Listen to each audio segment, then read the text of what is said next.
Hey mamas. Okay, so today we're going to be talking about healthy communication. Now, if I haven't already reminded you, please like and subscribe this channel so you can see new videos coming out every Friday. Okay, so today we're talking about healthy communication. This is so essential to busy mamas. We need to be able to communicate to the people that we work with, right? So we're going to talk about 4 different types of communication, and the last is the healthy communication, which is what we need to be able to survive this life, to be able to get through. Because communication it bridges this confusion to clarity, right? There has to be an open communication and a place and a space where we can be able to talk about what we need, what we want. The other party can bring it to us so we can be able to work through things, overcome challenges, and so on and so forth. Okay, so the first type of communication I want to talk about is lacking communication. This seems to be the most common, my friends.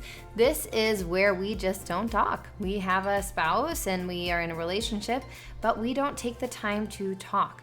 We find ourselves side by side, looking at our own phone, looking at the TV, going through the motions. We talk about, ships passing in the night. We might be working opposite shifts, and we just really actually don't create a space and time to be able to communicate. Or we might have time, but we're not making it a priority. The other thing is this stonewalling idea, which is sometimes we use communication as a form of punishment. If we're upset with someone, if we're annoyed at someone, we will give them the silent treatment. We will just not talk to them. We disconnect. We write them off, right? And we're done. We just don't want to talk to them. And what that does is it actually creates a lot more problems for you. It creates a lot more pressure, especially if there are children involved. It doesn't give us an opportunity to be able to talk about what is in the best interest of our relationship and our family. We've taken a step back. We've decided to not talk at all, and it's detrimental to our relationship, and it makes our family life very difficult. So the second one is controlling communication. I'm very familiar with this one because this is one I seem to do all the time.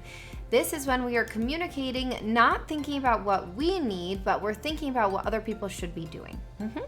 So it goes a lot like, honey, you should be doing this. I don't know why you didn't make that an effort. I noticed you didn't do this, whatever. We are manipulating. We're trying to change the behavior of our partners or our family through communication. So it has nothing to do with what we're thinking, what we're feeling. It has everything to do with what we think and feel other people shouldn't be doing. Okay, that doesn't serve us. That doesn't provide us a space to be able to directly problem solve and overcome. The third one is attacking communication. So this starts with a lot of I and you. You should be doing this. You should be doing that. I don't know why you did this. It's pointing our finger and noticing what they are or aren't doing. This doesn't give us a space to be able to actually figure things out.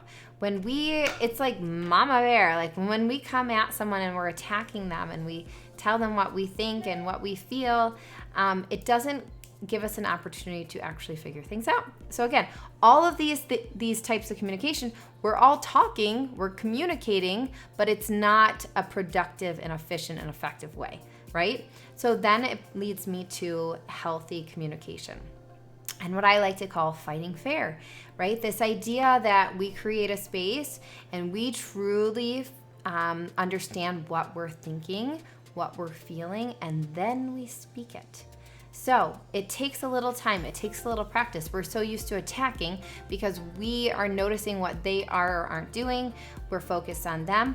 But a healthy communication is when we really kind of take a moment and step into our role and our responsibility and our ownership in this relationship, and we communicate with the relationship as a whole in its best interest, right? We're communicating because we are motivated by this is essential to our future relationship. I always like to tell my clients, we want to think about our future relationship and what can we do right now to serve our future relationship. That changes everything when we take that moment and take that time to think about what do we want, what is the best thing for our marriage, our dynamic. a lot of times it's taking those other forms of communication out and really focusing on what you think and then communicating that to them. The other thing I want to talk about is a lot of times it's hard things to say, right? Like it's uncomfortable topics even. Like we've pushed it under the rug for so long, we don't really want to talk about it. But again, a good form of communication is not just saying things that are, sugar-coated and nice and easy. It's saying like, I'm feeling frustrated. I'm overwhelmed, right? Like I feel like I have too much burden. Like whatever the thing that we need to say, sometimes it's uncomfortable. Like I need help, right? These are not things that we want to say. It's uncomfortable to say it. But what I'm telling you is we can do one of two things, right? We can be uncomfortable and stay uncomfortable forever, or we can take the 90 seconds it takes to be uncomfortable and to say the uncomfortable thing, and then we have a lifetime of ease, right? We move into a comfortable place because we've taken the time to actually bite the bullet and make the changes to say the hard things and move forward. So I want to encourage all of my mamas to, first, take time to think about what it is that you actually want to say. A lot of times I have clients come to me and they say, well, this and that, and I don't know why he does this. And I said, when was the last time you talked to them about this? And the answer is always, I don't. I choose not to talk to them. That's why us mamas are so frustrated and annoyed and we're ready to blow, is because we haven't taken the time to take inventory of what we're feeling, what we're thinking, and then learn to speak it and communicate it. Because guess what? If we don't do that, then they don't know what we're thinking. We start stonewalling each other and we're in a place where we are coexisting, but we are not communicating. We're not working together. We're not a team. That's the beauty of a relationship, is you have two very different people working together in the same interest to serve their family, to serve each other, so we can have joy and have fun and spontaneity and just enjoy life. So that's it for today. Hope you enjoyed this video. Don't forget to like and subscribe this channel so you can see what new videos are coming your way. All right, talk to you soon. Bye.